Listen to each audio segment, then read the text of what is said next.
Narcissus's birth. Hey guys, tonight we journey back to ancient Greece where a beautiful boy named Narcissus was born. His mother, Liriope, was warned by the seer Tiresias that her son would live a long life, but only if he never came to know himself. It's a strange prophecy, right? I mean, how could someone not know themselves? It's like telling a fish not to swim in water. But this is a world full of odd predictions and twisted fates. So, before you get comfortable, take a moment to like the video and subscribe, but only if you genuinely enjoy what I do here. Also, drop your location and the local time. I love knowing where you're tuning in from. Now, dim the lights, maybe turn on a fan for that soft background hum, and let's ease into tonight's journey together. Narcissus was more than just a beautiful boy. He was destined to become a symbol of obsession.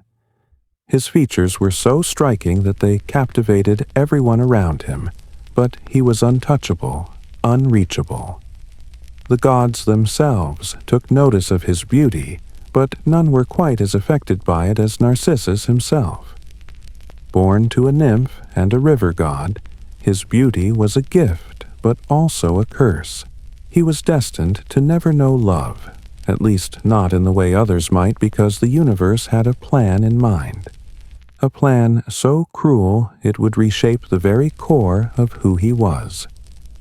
The prophecy. As young Narcissus grew, so did his beauty, and with it the whispers of prophecy. The story goes that his mother Liriope once asked the wise seer Tiresias if her son would live a long life. Tiresias, always cryptic, gave her a warning that would haunt Narcissus forever. He would live a long and prosperous life, but only as long as he never came to know himself. Now, this is where the confusion lies.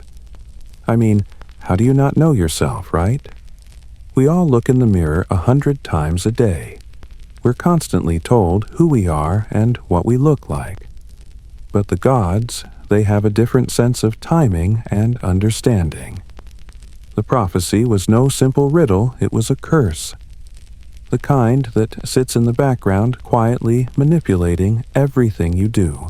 Imagine knowing that the only way you could survive was to avoid the one thing you naturally do every day: recognize yourself.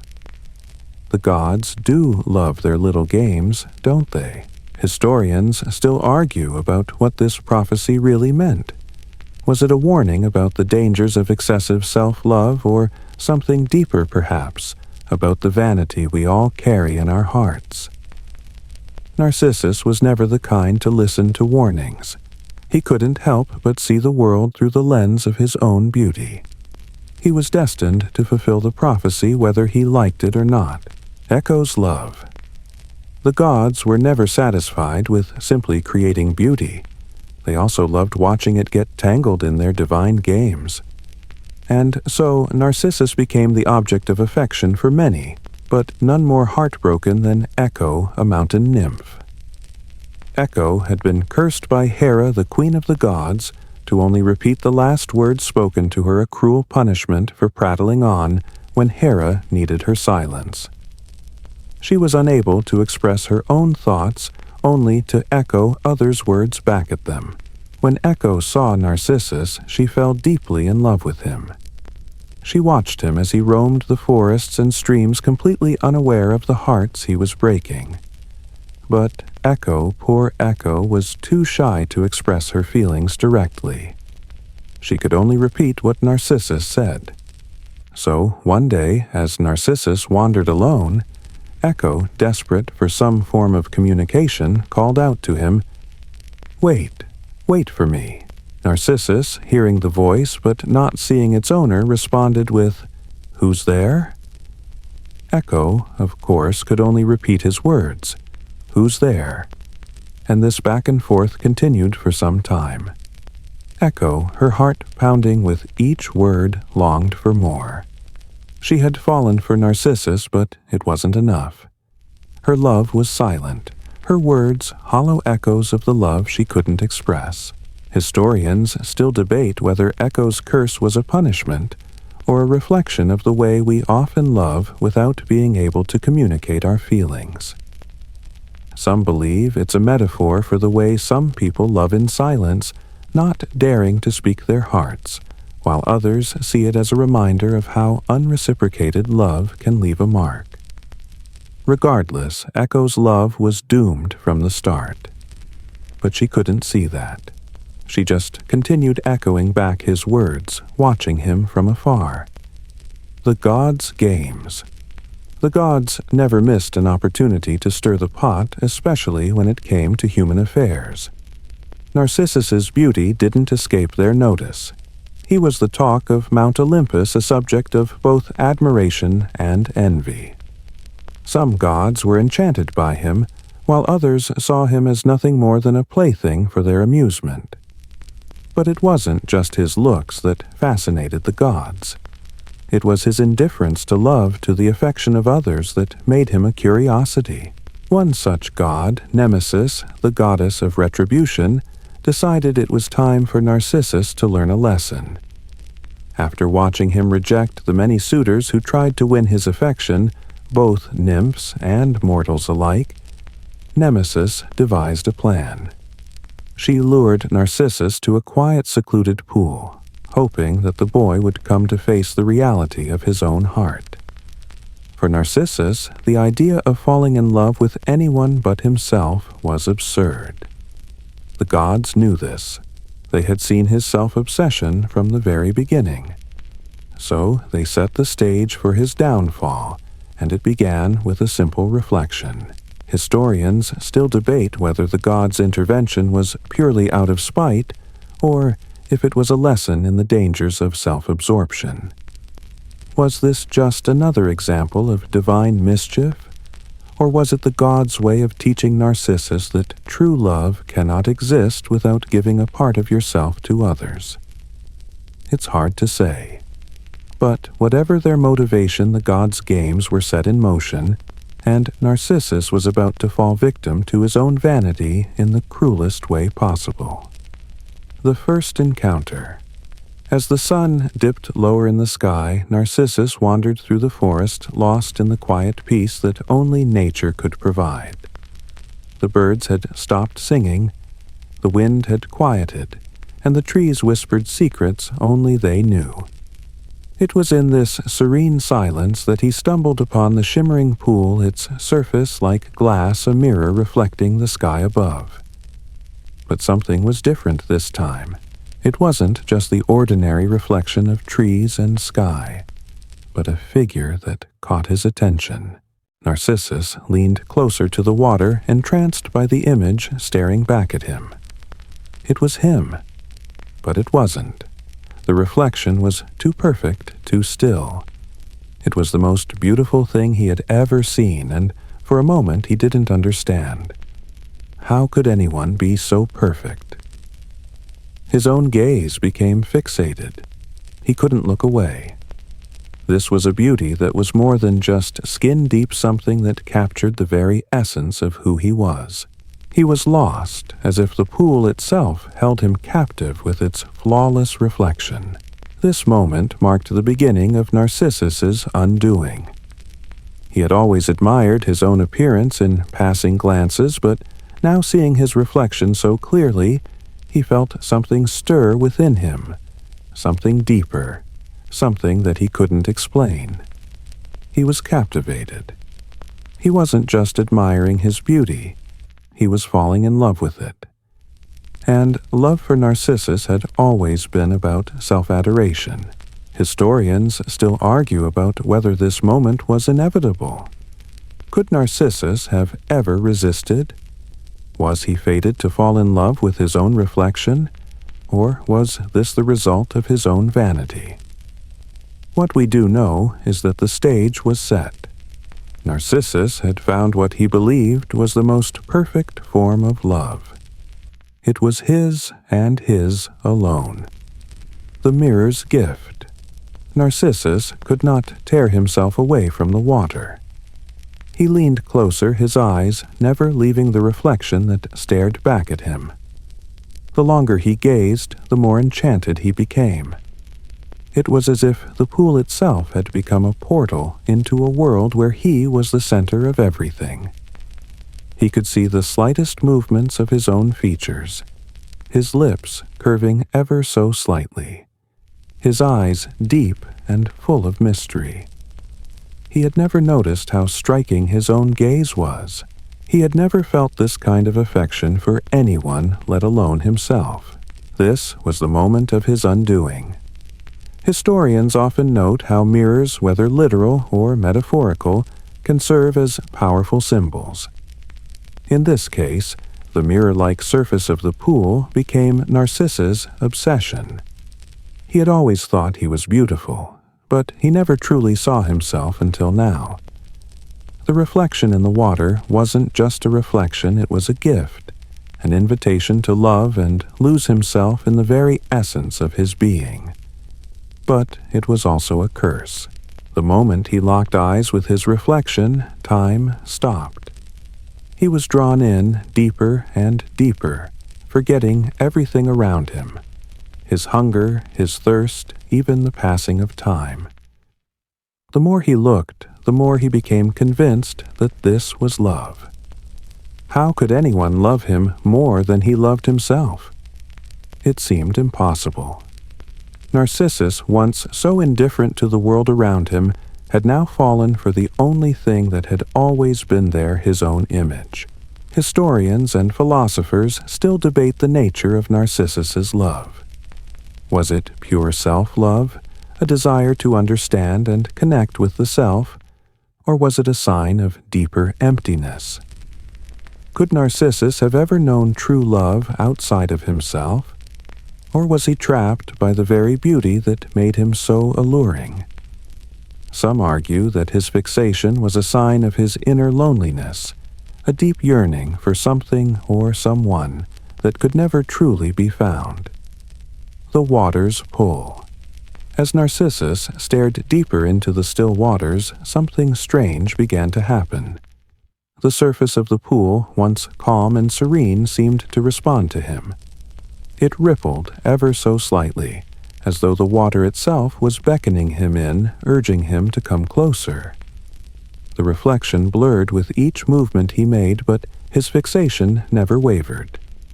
Every little movement of his body seemed to distort the image just enough to make it more alluring, more desirable.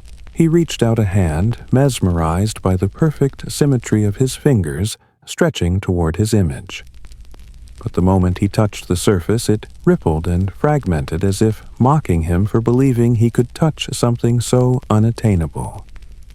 Still, he couldn't stop himself. He leaned in closer, his face nearly touching the water now. His heart raced, his breath shallow, as if he was about to kiss the very image that held him captive. The longer he stared, the deeper he fell into this trance. Time seemed to slip away. Hours passed, or was it days Narcissus couldn't remember. All he knew was that he had found something that he couldn't let go of, something that had claimed him in a way that no other love had. It wasn't about passion or desire. It was about something far more consuming, his need to be the object of his own affection, to be loved, without ever having to give love in return.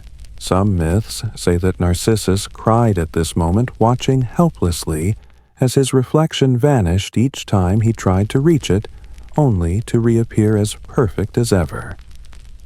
Whether this is true or just an addition to make the story more tragic, historians argue that this moment is the essence of Narcissus's curse, the inability to have what he desired, all because it was a reflection, a mere illusion of his own making. He cannot tear away. The longer Narcissus remained by the pool, the deeper his obsession grew. He could no longer pull himself away. Each time he tried, his reflection seemed to call him back, its beauty, an eternal loop that left him restless and hungry. His body was growing weaker from neglect. He hadn't eaten, hadn't drunk, hadn't moved more than a few inches since first laying eyes on his image. It didn't matter. There was nothing more important than this connection, this unending gaze into his own eyes. In a cruel twist, he realized that he could not touch the reflection. No matter how he reached out, no matter how desperately he leaned over, the water would not allow it. It was as though the pool in its silent wisdom was punishing him for his selfish love. For a time he believed he could simply stare until he could possess it fully. But time was his enemy. He could feel the hours turning into days, and yet still he did not care. Historians and philosophers often talk about the danger of obsession. Narcissus, it seems, had crossed the line. His obsession had turned into something far more dangerous than simple admiration.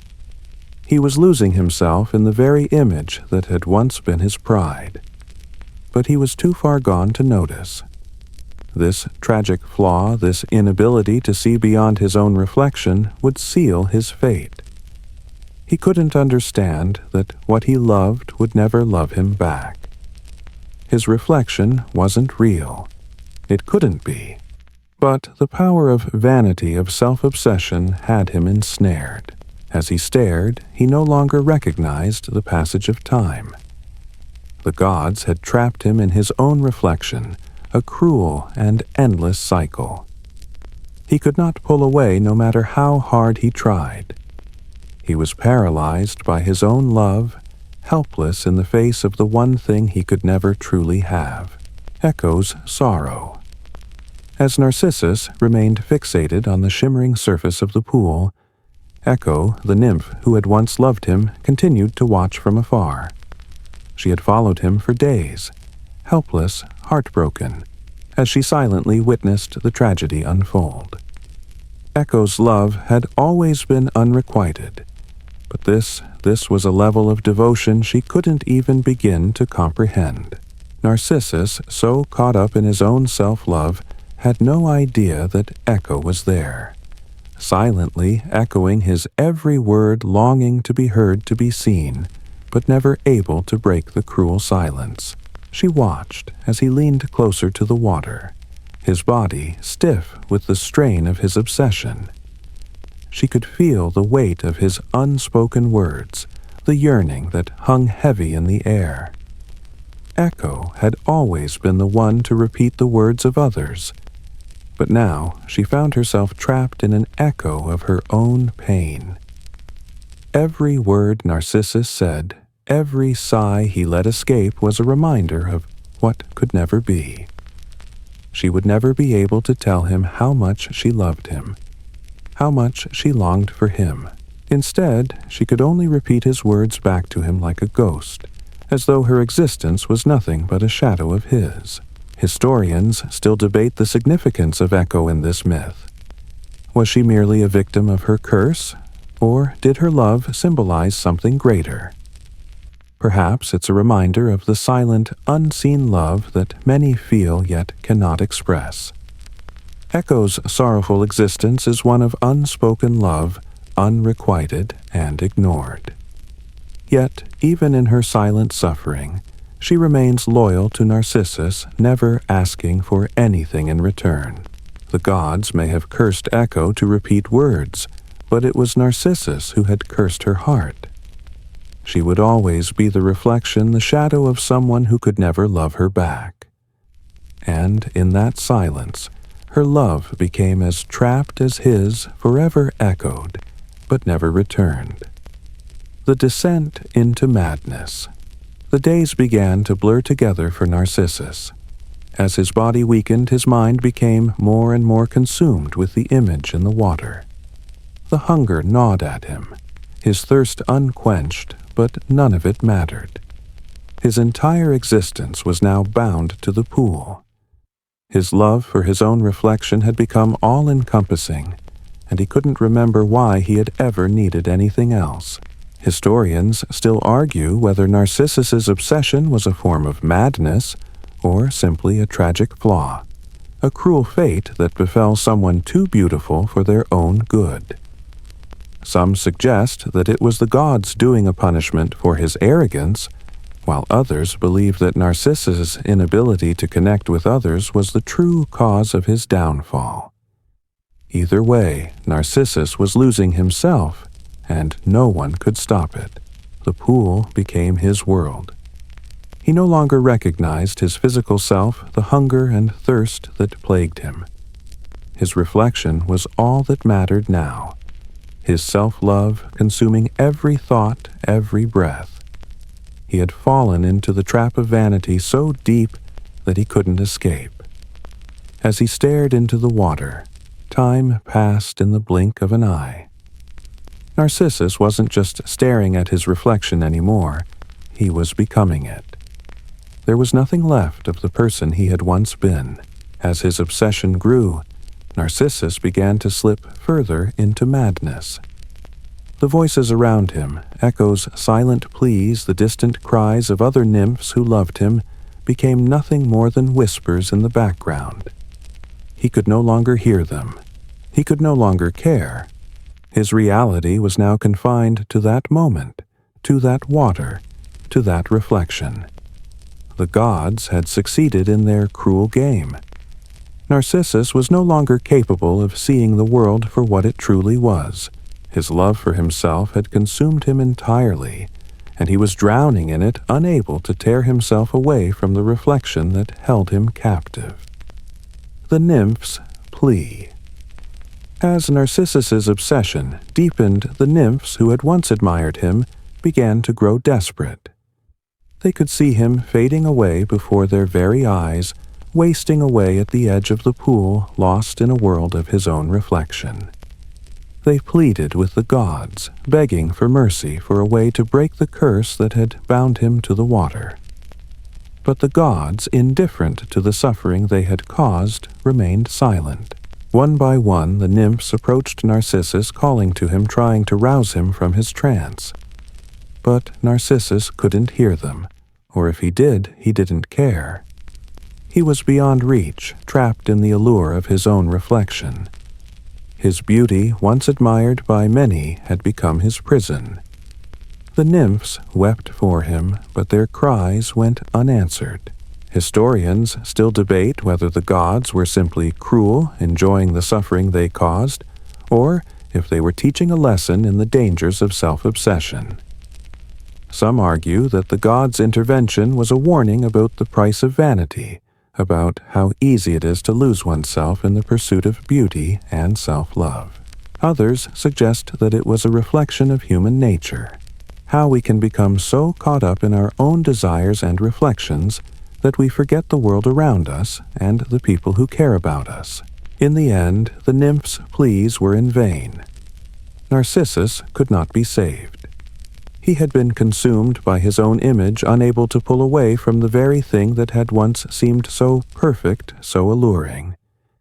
He had become a cautionary tale, a reminder that no matter how beautiful, how perfect we may seem, we are all vulnerable to our own flaws, to our own desires. The selfish curse. As the days stretched on, and Narcissus remained transfixed by his own reflection, the gods looked on with detached amusement. The punishment they had devised was playing out exactly as they had intended. Narcissus had become a prisoner of his own vanity, completely blind to the world around him. His once vibrant life had dwindled into an endless cycle of staring at a reflection that could never offer him true connection. The curse had been subtle, almost invisible at first.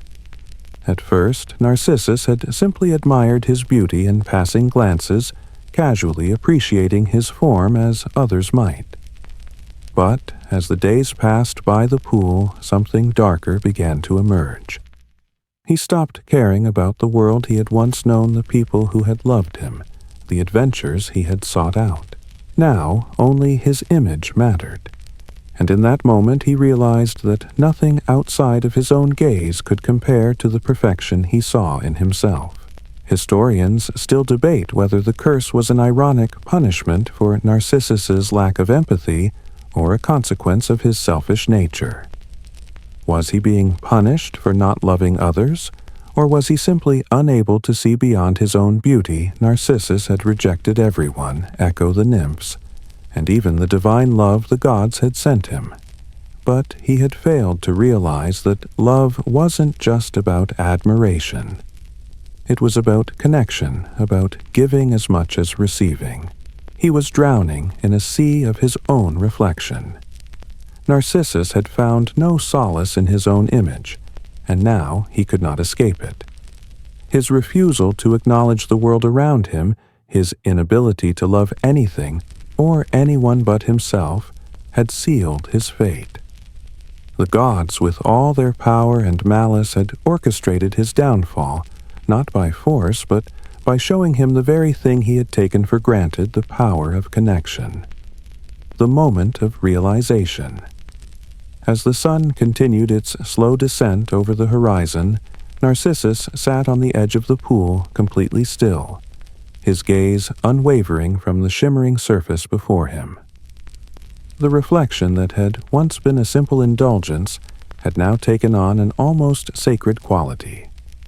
But in a rare moment of clarity, a whisper of realization began to creep into his mind. What was this madness? What had he truly gained from this endless adoration of himself? In the reflection, he saw only his own eyes, deep pools of longing and sorrow staring back at him. This moment, this understanding was sharp and cutting.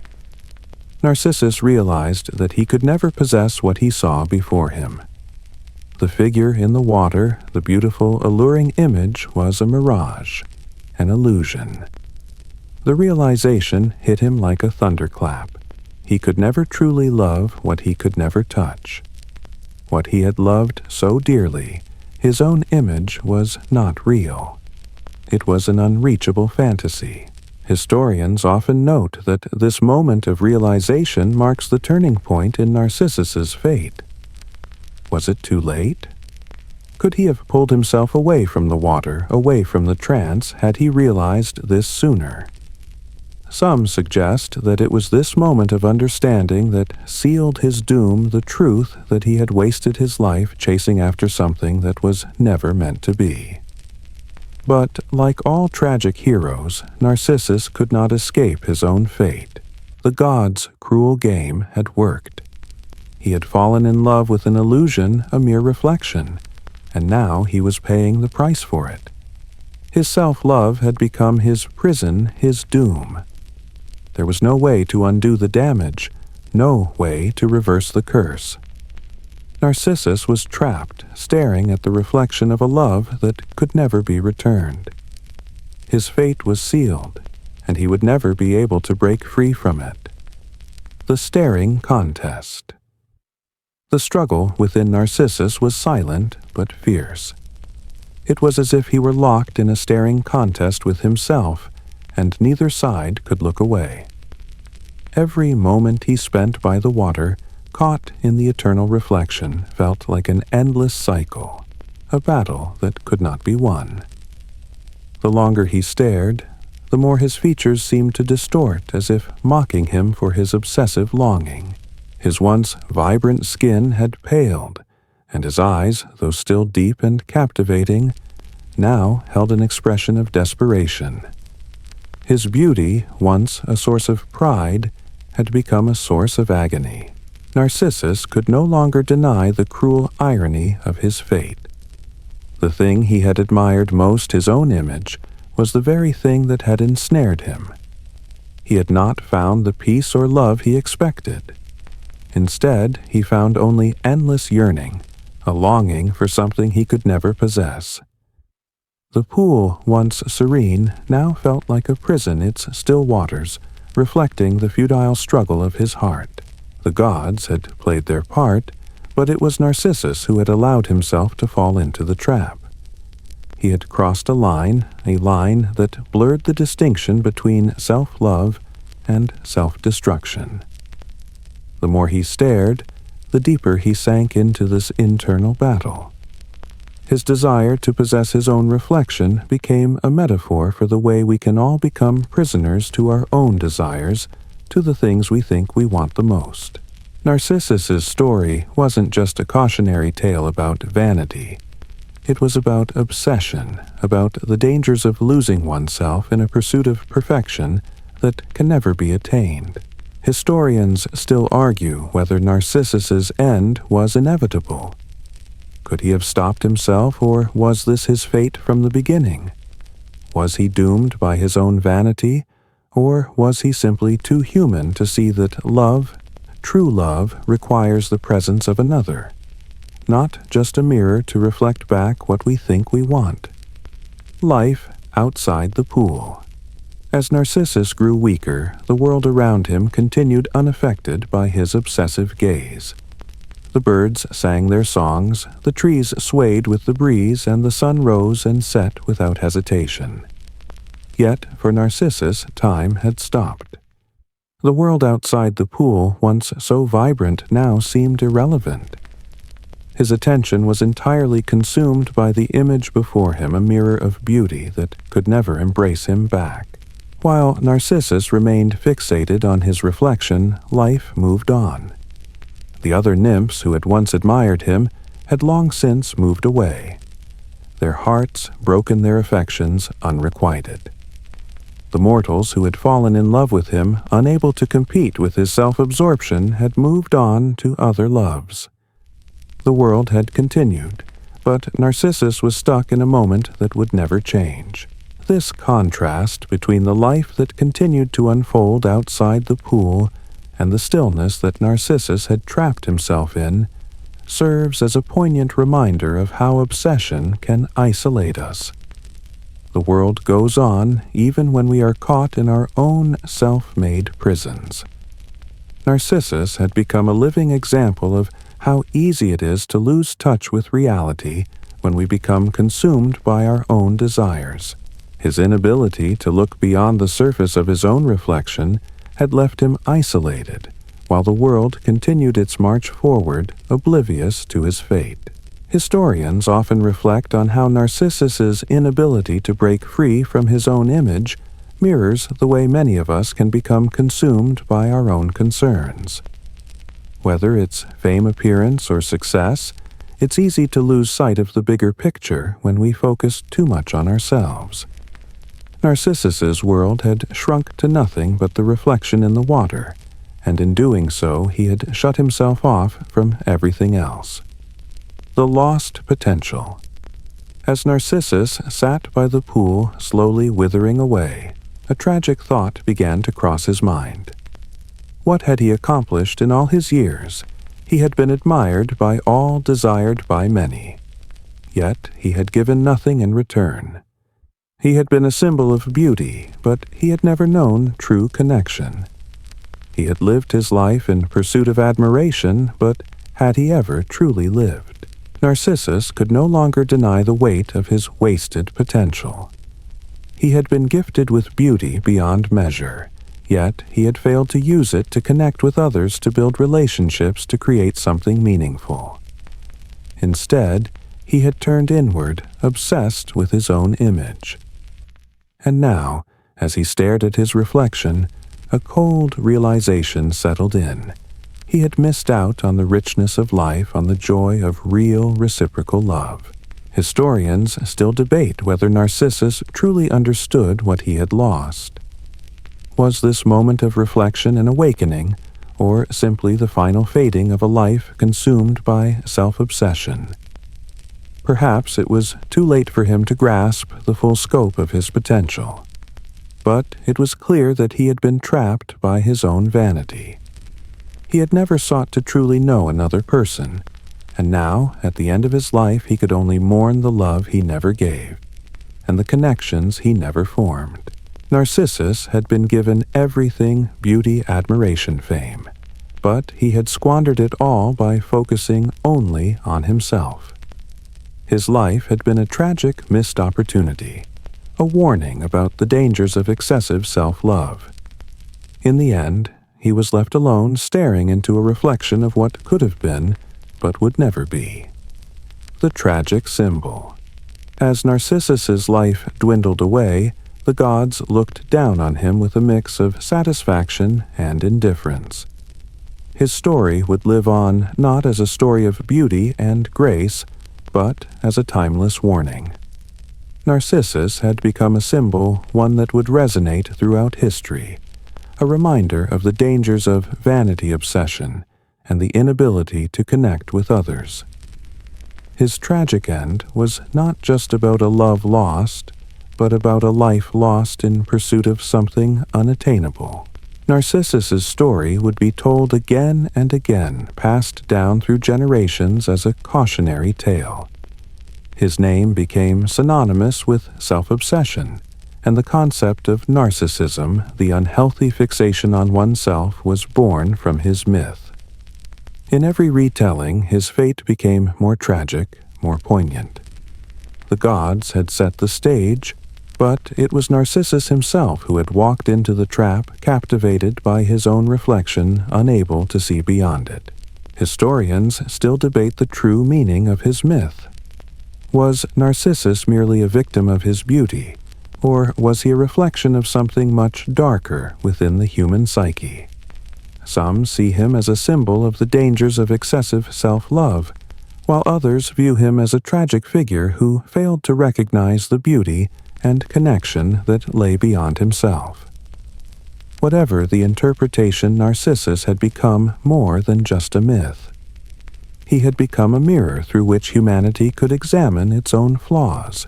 The gods may have cursed him, but it was his own choices, his obsession, his blindness to others that sealed his fate.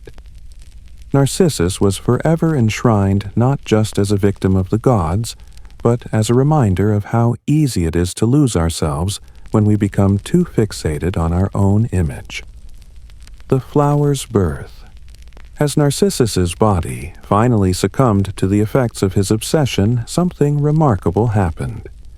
The gods, ever so fond of irony, transformed his lifeless form into something that would forever symbolize his tragic end, a flower. The narcissus flower, with its striking white petals and golden center, sprang from the spot where he had died, standing as both a beautiful tribute and a bittersweet reminder of the man who had once been. The transformation was poetic, if not cruel. Narcissus, whose beauty had captivated so many, was now immortalized in nature itself, but in a form that would never again experience the touch of another.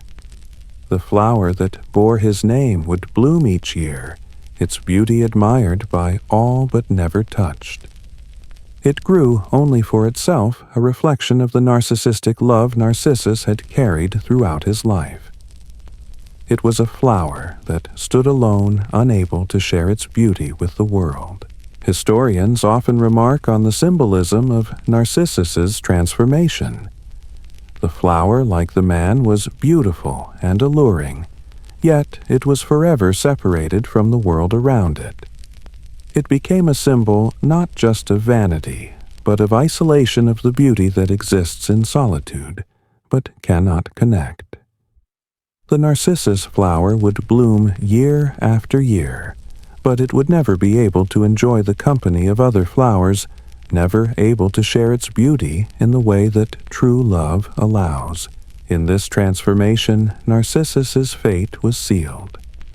He was not only immortalized in myth, but in nature, where he would forever serve as a reminder of what happens when we fall too deeply in love with ourselves, when we become so absorbed in our own image that we lose sight of the world around us. Narcissus as a cautionary tale. Narcissus's tale continued to reverberate throughout history, not just as a myth, but as a potent lesson. He had been born into a world that admired him, and his beauty was his gift. But that very gift had become a burden. He became a warning, a symbol of what can happen when self-love is carried to extremes, when the admiration of one's own image eclipses all other forms of connection. His story became a cautionary tale passed down through generations, reminding people of the dangers of excessive vanity, narcissism, and self-obsession. People often ask, what could Narcissus have done differently? Was there a way for him to avoid his tragic fate? Historians and philosophers have long debated whether Narcissus was fated to fall in love with his own image, or whether he could have avoided it. Could he have learned to connect with others to love outside of himself? And if so, would that have spared him? Could he have lived a full life rich with experiences, love, and relationships instead of succumbing to the isolation of his self-inflicted prison? Narcissus is not just the story of a beautiful man who drowned in his own reflection. It is the story of a person who could not look beyond themselves, who was so consumed by their own perfection that they could not see the value of what was around them. It speaks to the dangers of losing oneself in the pursuit of external validation, of being so entranced by one's own image that you forget that true fulfillment comes from sharing love experiences and connection with others. The gods had set the trap, but Narcissus walked right into it, too blind to see the damage it would cause.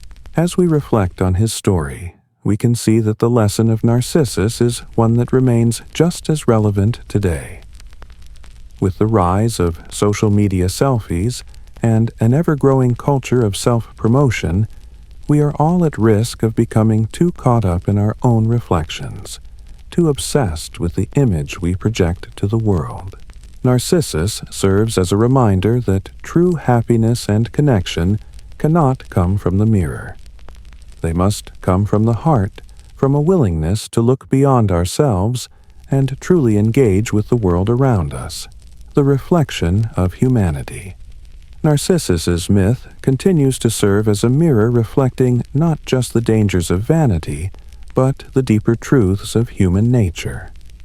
His tale has transcended its ancient Greek origins, evolving into a universal allegory for anyone who has ever been caught up in the pursuit of self-image or external validation. Narcissus's obsession with his own reflection is not merely about a mythical character's downfall, but about the human tendency to become consumed by the things that are easiest to love ourselves. In a world where social media has created endless platforms for self-expression and self-promotion, it's easy to see parallels between Narcissus's fate and modern obsessions with beauty perfection and validation. Like Narcissus, many of us find ourselves fixated on the image we present to the world, chasing likes, comments, and followers as if they were the key to happiness. But just as Narcissus could never touch the reflection that enchanted him, many of us discover too late that external validation can never provide the fulfillment we seek. Some scholars argue that this obsession with self-reflection is built into human nature. From an evolutionary perspective, looking at ourselves in a positive light can boost self-esteem and ensure our survival. But when that reflection is all we focus on, when it becomes the center of our universe, we begin to lose touch with what really matters. We forget that we are part of a larger world, one that thrives on connection, empathy, and selflessness. Narcissus failed to see beyond his own beauty, and in doing so, he lost his chance at true, meaningful connection with others. What's perhaps most tragic about Narcissus's story is how relatable it is. Every time we glance into a mirror, every time we scroll through a social media feed, we see ourselves reflected back at us. And it's easy to fall into the trap of thinking that the more we focus on ourselves, the more fulfilled we will be. But, as Narcissus teaches us, the more we gaze into the pool of our own image, the further we distance ourselves from the world, and from the love that awaits outside our own reflection. The divine punishment. The gods had watched Narcissus from afar, amused by his self-obsession. They had set the stage for his downfall, watching him fall deeper and deeper into his own reflection.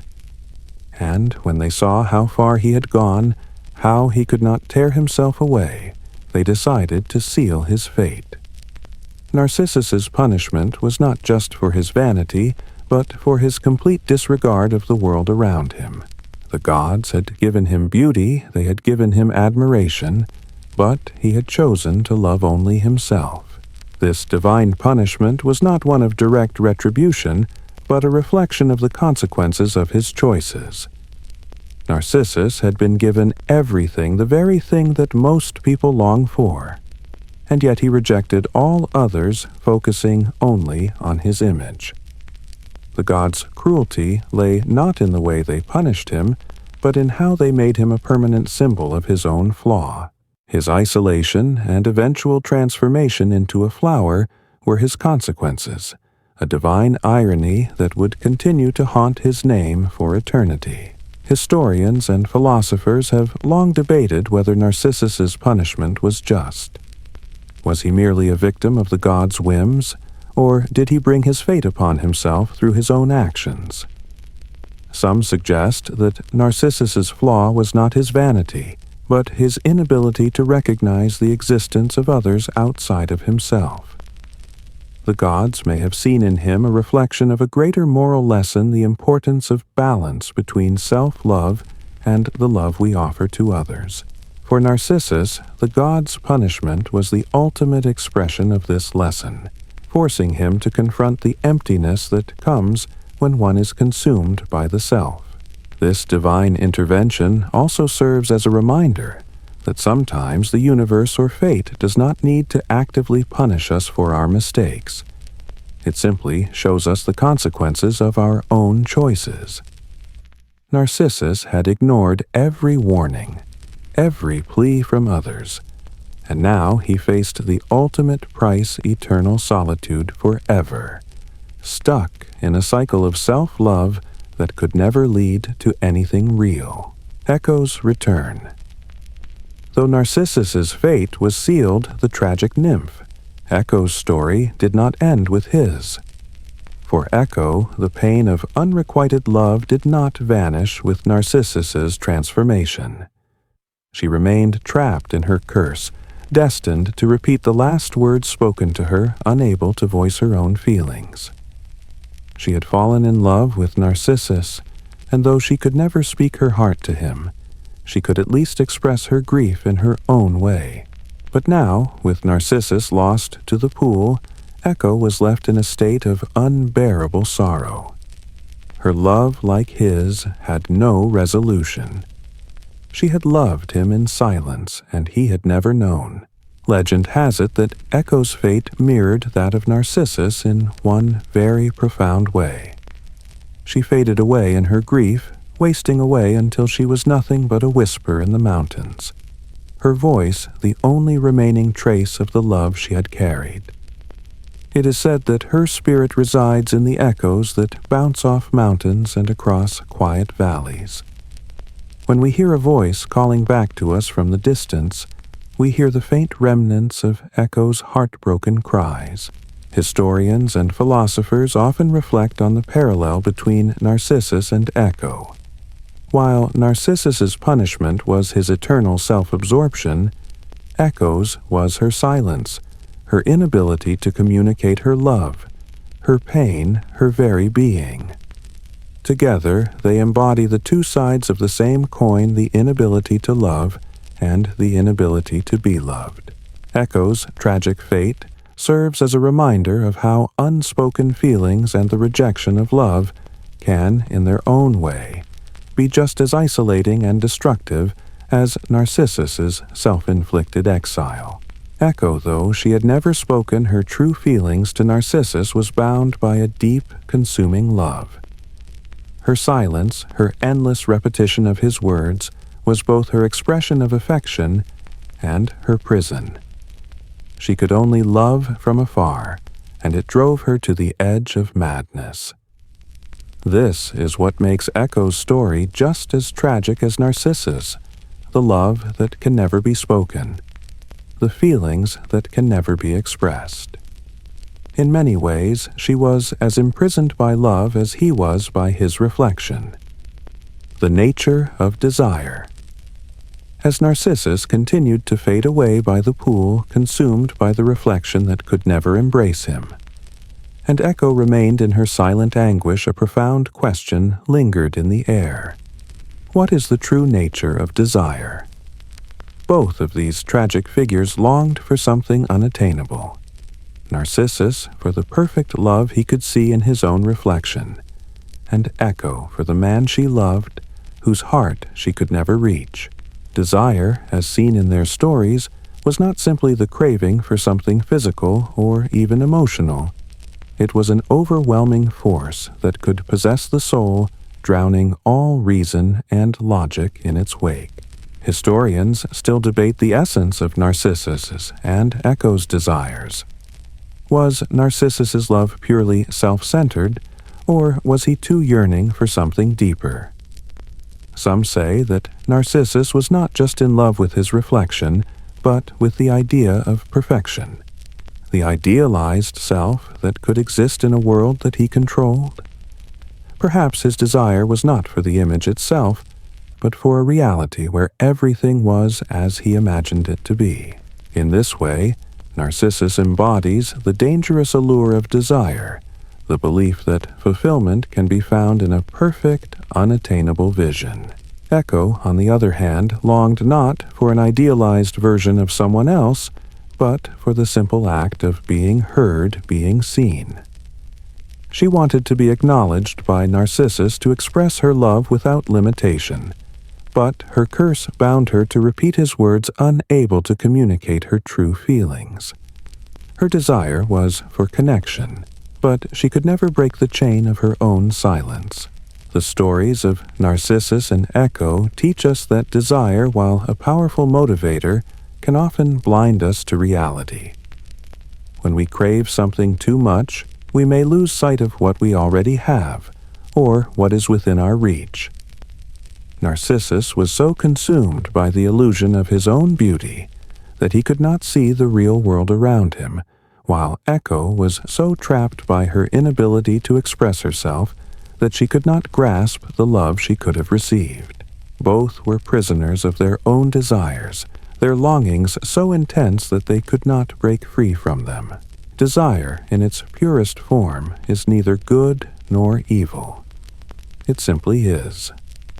But when it becomes all-consuming, when it blinds us to the truth of the world, it can destroy us just as it destroyed Narcissus and Echo. Modern parallels. As the myth of Narcissus continues to echo through the ages, it's impossible not to see the many parallels between his story and our own modern lives. Today, in an age dominated by social media, instant gratification, and a constant quest for validation, the tale of Narcissus has become more relevant than ever. In many ways, we live in a world that encourages us to look at our own reflection, not in a pool of water, but through screens, whether it be in selfies, posts, or likes. Narcissus, in his time, was trapped by his own image. Today, we are trapped by the images we curate for others to see. Social media platforms, with their constant stream of content, have created a culture where self-love has often morphed into self-obsession. We craft images of ourselves, presenting only the versions of our lives that we want others to see carefully, curating a reflection that is as flawless as we can make it. Like Narcissus staring into the pool, we look at our carefully crafted reflections, hoping for validation, for attention, for approval. But much like Narcissus's self-love, this validation is fleeting. It cannot truly fulfill us, and it often leaves us empty, longing for more. Historians and sociologists today argue that the myth of Narcissus is a reflection of the modern psyche. We are constantly looking for validation, searching for confirmation that we are enough, that we matter, that we are worthy.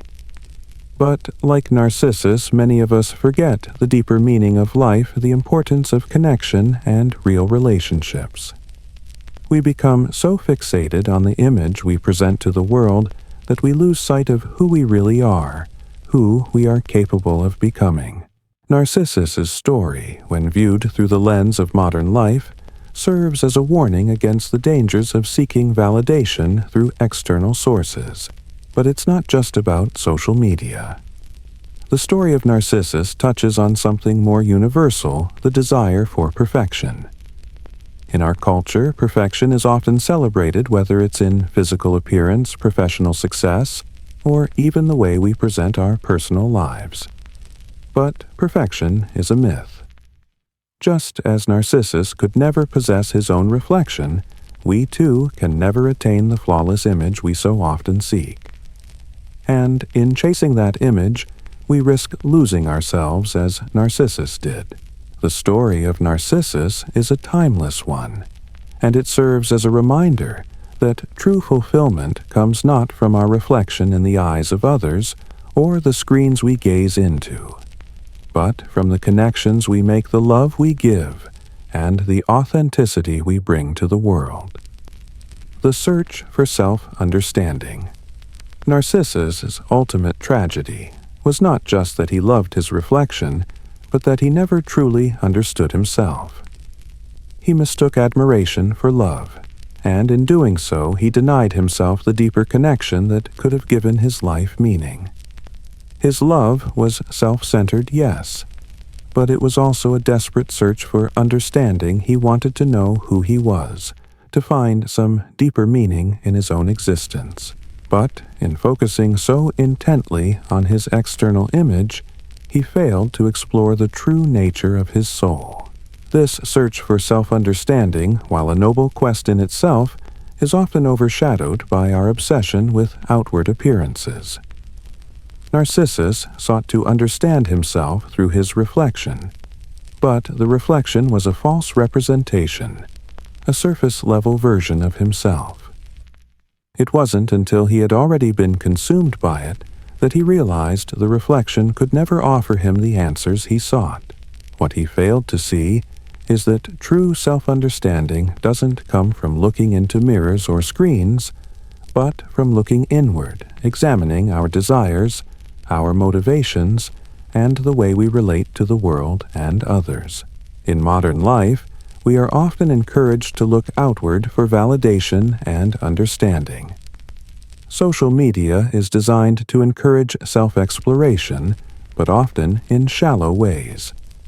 We compare ourselves to others looking for approval likes and followers, believing that these external markers will somehow lead us to a deeper understanding of who we are.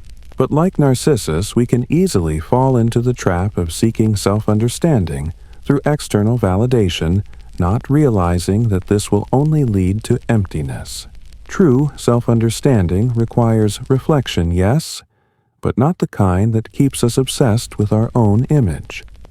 It requires introspection, the ability to confront our flaws, to understand our motivations and desires, and to learn how we can better connect with others.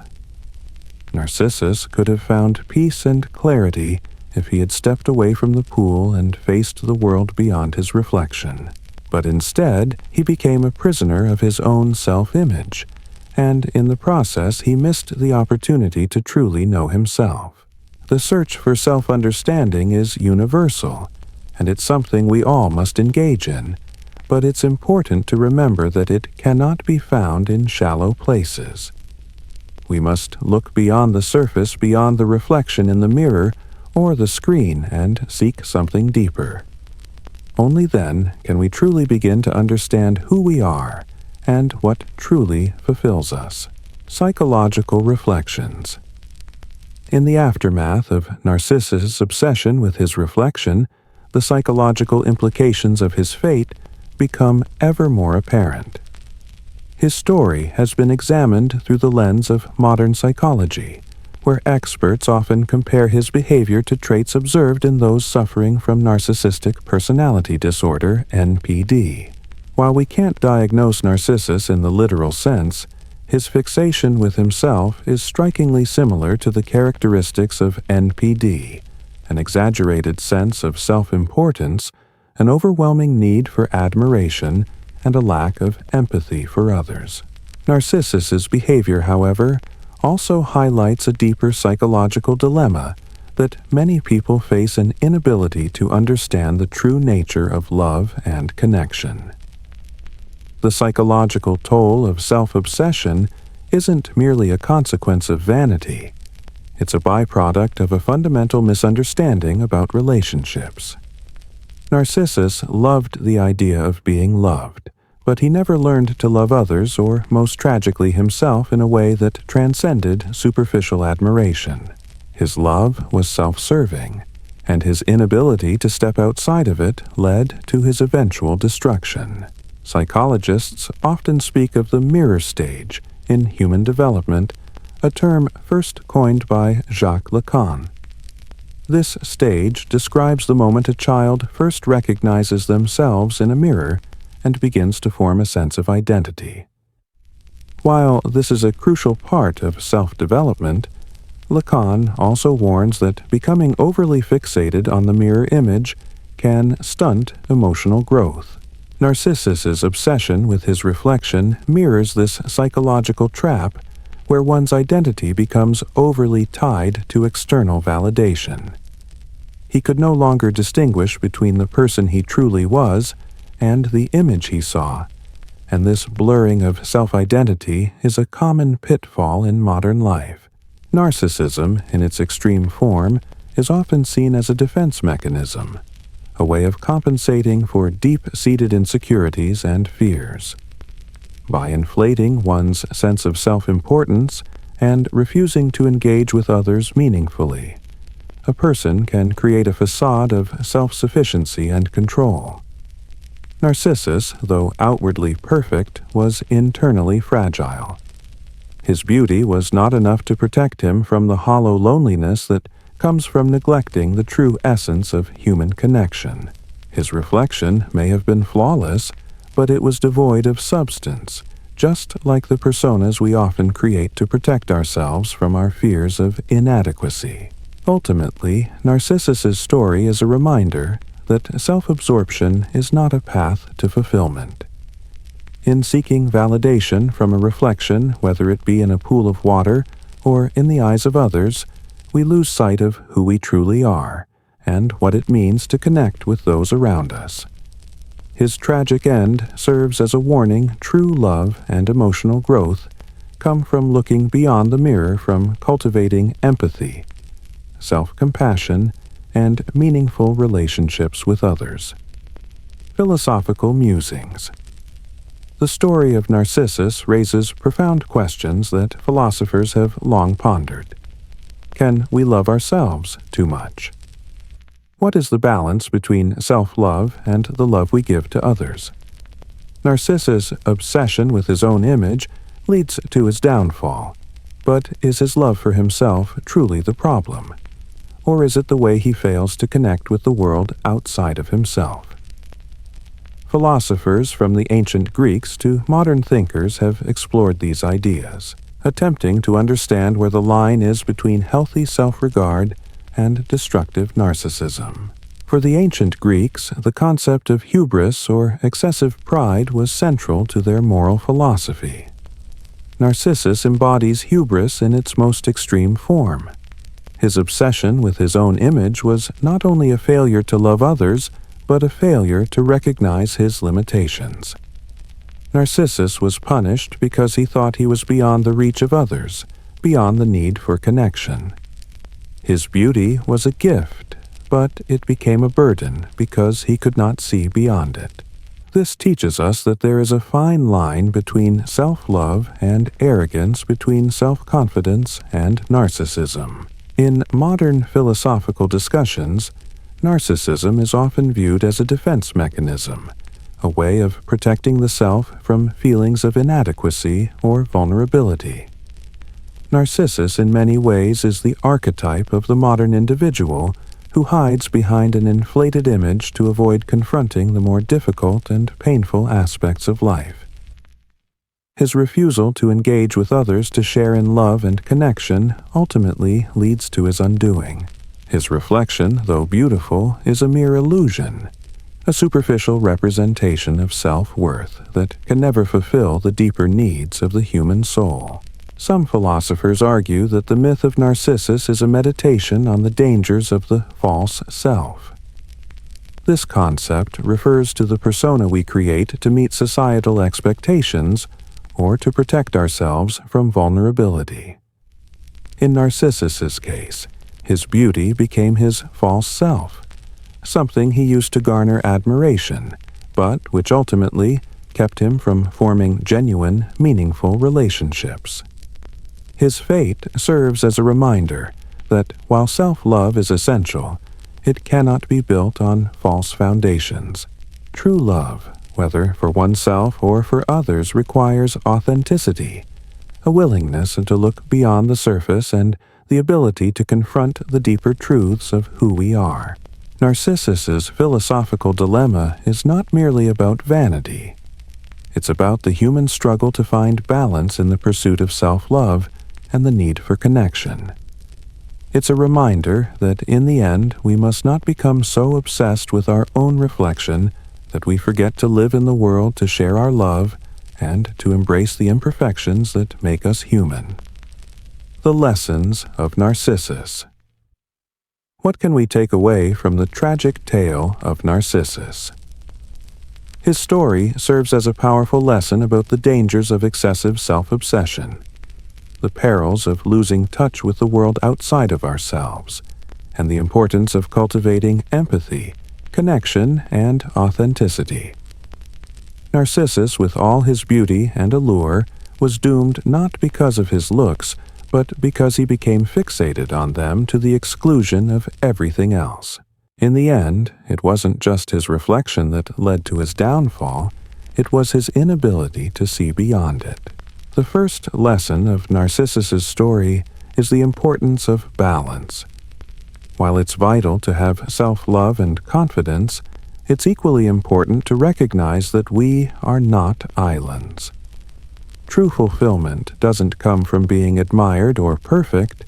It comes from forming meaningful connections with others, from being vulnerable and open to love. Narcissus could have lived a full life finding happiness in the relationships he could have nurtured, but his refusal to engage with others led to his tragic end. Another lesson is the danger of vanity.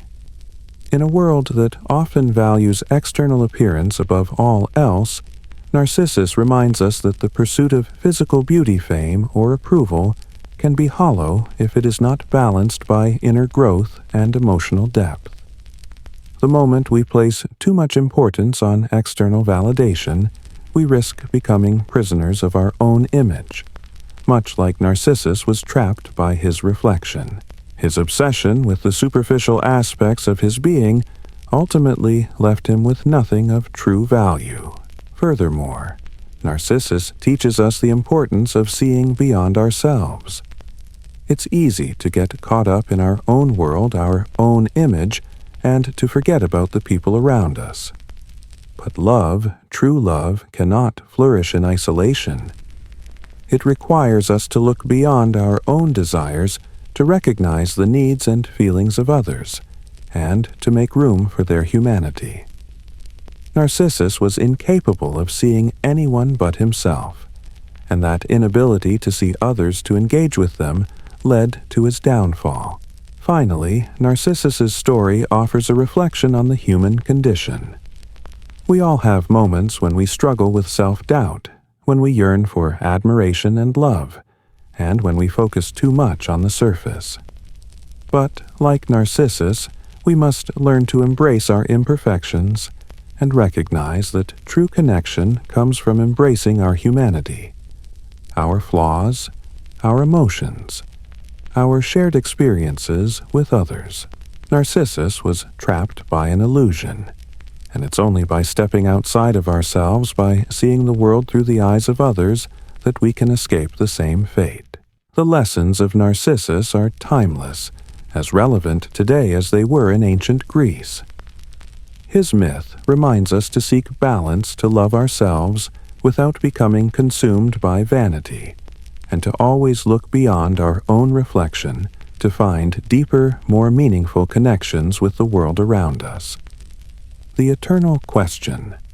As Narcissus gazed into the pool, consumed by his own reflection, there was a moment, albeit brief, when he could have turned away. But he didn't. He couldn't. The question that echoes through the ages is whether he could have escaped this fate had he simply recognized the trap in time. Could Narcissus have broken free from his obsession, Or was it inevitable that his self-love would consume him? Historians, philosophers, and psychologists still debate this question, pondering whether his downfall was the result of fate, his personality, or a mixture of both. Some argue that Narcissus's end was preordained by the gods. His beauty, his vanity, and his isolation were the building blocks of his demise. The gods, who often toyed with the lives of mortals, had set the stage for his downfall. His obsession was the inevitable result of a divine curse designed to punish him for his refusal to love anyone other than himself. According to this interpretation, Narcissus had no choice but to fall victim to his vanity. It was not just a personal flaw, it was part of a cosmic design. Others suggest that Narcissus had the agency to choose differently, but was trapped by his own nature. Could he have chosen to walk away from the pool? Could he have recognized that his obsession with his own reflection was empty and shallow? Was his ultimate fate a result of his inability to connect with others? Or was it the result of an internal struggle that he simply could not overcome? Many argue that Narcissus's downfall was a direct result of his inability to recognize the balance between self-love and love for others. He was too consumed by the pursuit of perfection to notice that real fulfillment lies in connection, not in adoration of the self. And then there are those who believe that Narcissus was simply a victim of his own inner turmoil. His inability to love others was not born out of vanity, but from a deeper emotional emptiness. His beauty, rather than being a blessing, became a prison. He was unable to see himself in any light other than the one he had constructed, and in that reflection he could not find peace.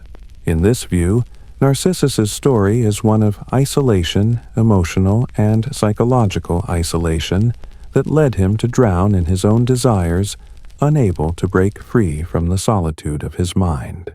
The eternal question of whether Narcissus could have turned away from the pool is the essence of his story. It's a question that speaks to the heart of human experience. Can we break free from our own self-obsession?